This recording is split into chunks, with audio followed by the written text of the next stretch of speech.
Yo, what's up mga kasmate? Good morning sa inyong lahat. Eto na nga, nagising na ako ng maaga. So paminsan-minsan kailangan natin mag-jogging sa umaga para lumabas yung mga pawis natin sa loob ng katawan natin. Kakatapos ko lang din maligo niyan. So hindi ko na napakita yung video clip kasi nakalimutan ko videoan yung pagpasok ko sa CR. So ito na nga, 5:44 AM na. Palabas na tayo ng gate para mag-jogging. And ayan, dahan-dahan kong binubuksan yung lock ng gate. And yun, ibalik muna natin yung susi. Tapos, let's go! Labas na tayo. At tayo nang tumakbo. Ito na. Counting lakad muna. Then, tsaka tayo tumakbo ulit. So, yan. Nakailang takbo ko. Nakailang ikot tayo dito sa ring. Kaya medyo napawisan kahit papano. Yan, paikot-ikot lang ako. Ang sarap din mag-jogging sa umaga. So, ayun.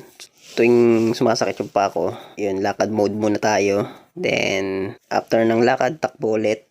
So, ganun lang yung ginawa ko. Lakad, takbo sa loob ng 1 oras. Walang tigil. So, ganun lang lagi yung ginagawa ko kapag nagja-jogging ako. Pero minsan, kinakaya ko rin na 1 oras na walang tigil sa pag-jogging. So, ito na nga, 6:52 tayo natapos. At pabalik na tayo sa bahay. Siyempre, pagkapasok, tatanggal muna tayo ng sapatos para goods tayo. So, ayan, dahan-dahan kung tinatanggal yung medyas ko. Ayan, patingin-tingin pa ako sa camera. Ayan, papasok na tayo at ipapasok na rin natin ang ating shoes. Siyempre, bago ako magpalit ng damit, inuna ko muna magluto ng kakainin, breakfast. Kasi tulog pa yung mga tao. So, isasangag ko yung natirang kanin sa rep. Sayang kasi yun. So, para masarap siya kainin, isasangag natin siya. So, ganito maghiwa ang expert na magluto. Joke lang. So, bawang, lalagyan natin ng bawang. Yan. Expert na expert Kahit hindi. Ngayon naman, kailangan naman natin ng sibuyas para sa sangag. So, ganito ang tamang paghiwa ng sibuyas para sa sangag. Yan, hugasan muna natin. Ngayon, trip ko siyang lagyan ng patatas. Yung sangag na lulutuin ko, yung gagawin kong sangag. Para maiba naman. So, balatan lang natin yung patatas. Ayan. Again, ganito ang tamang paghiwa. Watch and learn. Sa Cooking Master Chef. Joke lang. So, ayan. Niwan natin isa-isa. And yun, tapos na yung ihahalo natin sa sangag mamaya. Ito yung natirang kanin sa rep. Lalagyan din natin 2 itlog para mamaya. Yan, i-ready na natin. So, hindi ko na napakita na inilagay natin isa-isa ingredients. Dito, mini-make sure ko na malambot na yung patatas bago natin ilagay yung itlog. Yan, dahan-dahan natin ilagay yung itlog. Tapos, ihalo ulit natin. Ihalo natin yung itlog. Yan. Ayos ba? Ito yung sangag na may patatas.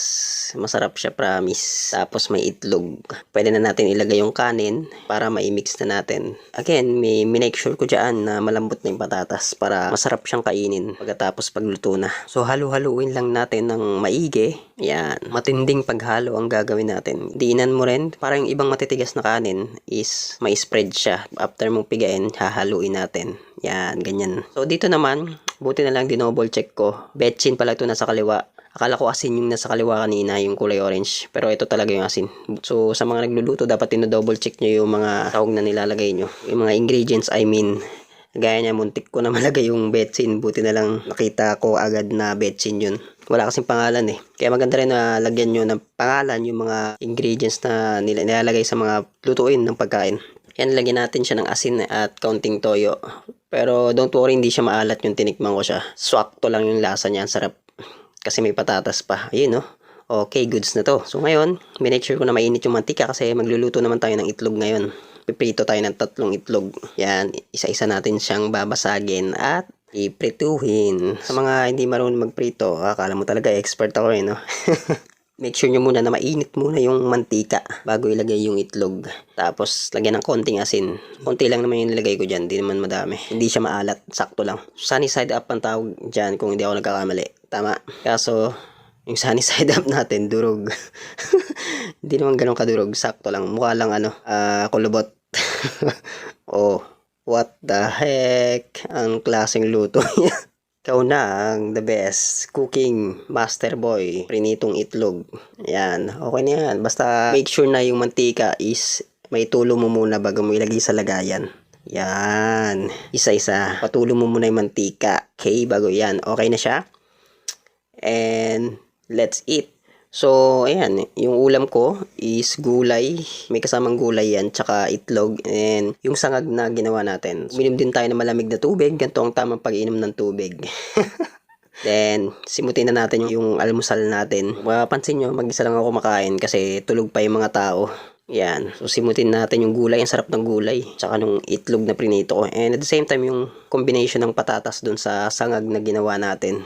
Masarap siya, promise. And buti na lang, hindi siya maalat. Sakto lang din yung asin na nalagay ko kanina. At inuman pa natin ng malamig na tubig. Oh yeah. Sarap niyan kasi syempre napawisan ka ng husto eh.